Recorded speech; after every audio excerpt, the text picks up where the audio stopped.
सोमवार व्रत कथा। अगर सच्चे मन से किसी चीज को पाने की चाह हो तो वह जरूर मिलती है, बस उसके लिए निरंतर प्रयास करते रहना चाहिए।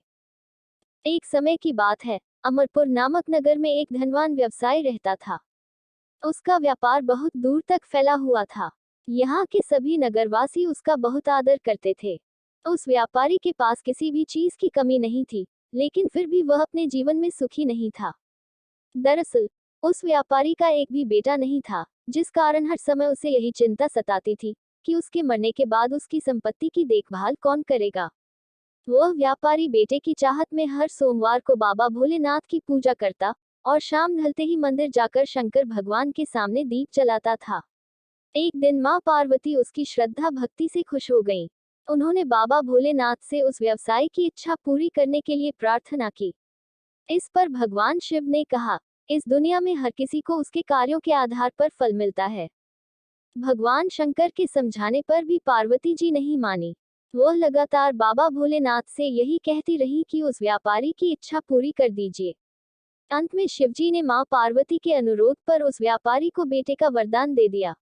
आशीर्वाद देने के बाद भगवान शंकर ने पार्वती माता से कहा, मैंने आपके अनुरोध पर उस व्यापारी को बेटे की प्राप्ति का आशीर्वाद तो दे दिया, लेकिन उसका बेटा केवल 16 साल की उम्र तक ही जीवित रहेगा। यही बात भगवान शिव ने उस व्यापारी के सपने में जाकर उसे भी बताई। वरदान पाकर व्यापारी प्रसन्न था, लेकिन बेटे की उम्र 16 साल ही होगी सोचकर वह फिर दुखी हो गया। वह पहले की तरह फिर से हर सोमवार को भगवान शंकर की पूजा करने लगा। कुछ महीने बीतने के बाद उसके घर में एक बच्चे ने जन्म लिया, जो बहुत सुंदर था। उसका नाम अमर रखा गया। बेटे के जन्म के साथ ही व्यापारी के घर में खुशियां छा गईं। बेटे के जन्म की खुशी में एक समारोह का भी आयोजन किया गया। इस जश्न के माहौल में व्यापारी अभी भी दुखी था। हर समय उसे यह डर लगा रहता था कि उसका बेटा अधिक दिनों तक जीवित नहीं रह सकेगा। धीरे धीरे समय बीतता गया और उसका बेटा अमर 12 साल का हो गया। एक दिन व्यापारी ने अपने बेटे को अपनी पत्नी के भाई दीपचंद के साथ पढ़ाई के लिए बनारस भेज दिया। वाराणसी जाते समय रास्ते में जहां भी अमर और दीपचंद आराम करने के लिए रुकते, वहां वो यज्ञ और ब्राह्मणों के लिए भोजन की व्यवस्था करते जाते थे। कुछ दूर जाने के बाद अमर और दीपचंद एक नगरी पहुंचे। यहाँ नगर के महाराज की बेटी चंद्रिका की शादी थी, जिसके लिए पूरे नगर को दुल्हन की तरह सजाया गया था। ठीक उसी समय बारात भी आ गई। इस समय लड़के का पिता परेशान था, क्योंकि उसके बेटे की एक आंख खराब थी। उन्हें डर था कि अगर लड़की वालों को ये बात पता चल गई तो वह शादी तोड़ देंगे। तभी उसकी नजर अमर और दीपचंद पर पड़ी। लड़के के पिता के मन में तुरंत ये ख्याल आया कि क्यों न अमर को ही दूल्हा बनाकर शादी के मंडप में बैठा दिया जाए। एक बार जब उसका विवाह राजकुमारी से हो जाएगा, तो फिर उसके बाद उसे कुछ पैसे देकर वहां से विदा कर देंगे। फिर राजकुमारी और अपने बेटे को अपने घर ले आएंगे। लड़के के पिता ने बिना देरी किए दीपचंद से इस बारे में बात की और धन का प्रस्ताव रखा। दीपचंद ने पैसों के लालच में आकर तुरंत हाँ बोल दिया और अमन को दूल्हा बनाकर मंडप में बैठा दिया। यहाँ राजा ने राजकुमारी का कन्यादान कर विवाह संपन्न कराया और बहुत सारी संपत्ति के साथ अपनी बेटी को विदा किया। शादी के बाद जब अमर वहां से लौट रहा था, तो उसे लगा कि झूठ बोलना सही नहीं है, और उसने राजकुमारी चंद्रिका के दुपट्टे पर सारी सच्चाई लिख दी। अमर ने लिखा, प्रिय राजकुमारी चंद्रिका, तुम्हारे साथ छल हुआ है। तुम्हारा विवाह मेरे साथ कराया गया। मैं एक व्यापारी का पुत्र हूँ और फिलहाल पढ़ाई के लिए वाराणसी जा रहा हूँ। तुम्हारी शादी जिससे तय हुई थी, उसकी एक आंख खराब है। राजकुमारी ने ये सच जानने के बाद उस लड़के के साथ जाने से इनकार कर दिया और अपने पिता के साथ ही रहने लगी। उधर अमर वाराणसी के गुरुकुल में पहुंचकर पढ़ाई करने लगा। धीरे धीरे समय बीतता गया और अमर 16 साल का हो गया। इस दौरान उसने एक महायज्ञ का आयोजन किया। यज्ञ समाप्त होने के बाद अमर ने सभी ब्राह्मणों को खाना खिलाया और उन्हें कपड़े दिए। सारे काम खत्म करने के बाद अमर रात में अपने कमरे में सोने चला गया। भगवान शंकर के वरदान के मुताबिक उसी रात अमर के प्राण चले गए। अगली सुबह जब दीपचंद उसके कमरे में पहुंचा, तो उसने देखा कि अमर जीवित नहीं है। वह जोर जोर से रोने लगा। उसकी रोने की आवाज सुनकर आसपास के लोग भी इकट्ठा हो गए और अपना दुख जताने लगे। दीपचंद के रोने की आवाज भगवान शिव और मां पार्वती के कानों तक भी पहुंची।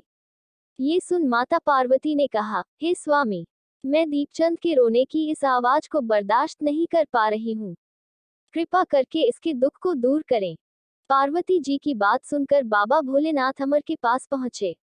यहाँ उन्होंने देखा कि यह तो वही बालक है जिसे केवल 16 साल की उम्र तक ही जीवित रहने का आशीर्वाद मिला था।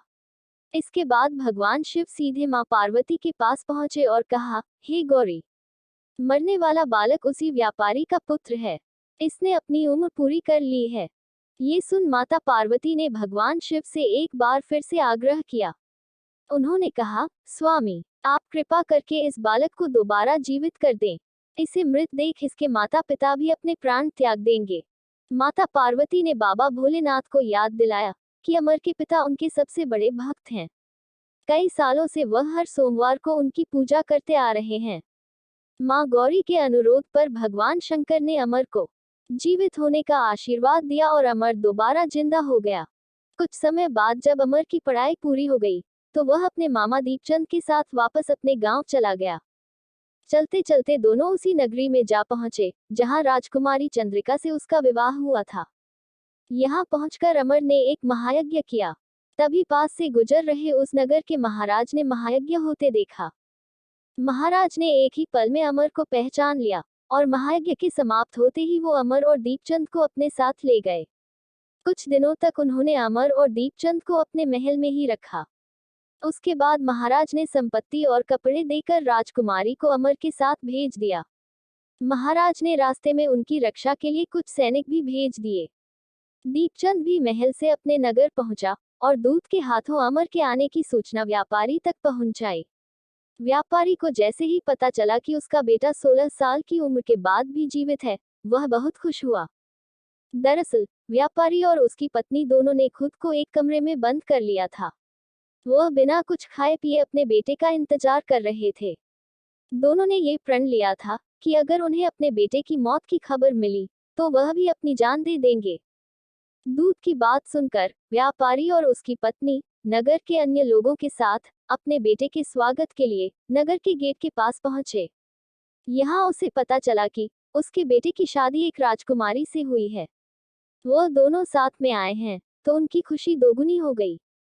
बेटे और अपनी बहू का स्वागत उसने काफी धूमधाम से किया।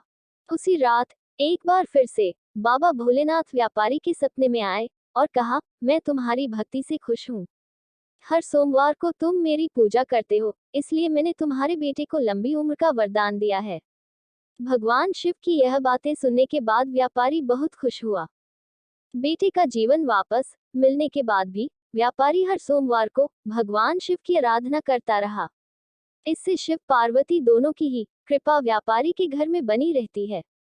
हर हर महादेव। अगर सच्चे मन से किसी चीज को पाने की चाह हो तो वह जरूर मिलती है। बस उसके लिए निरंतर प्रयास करते रहना चाहिए।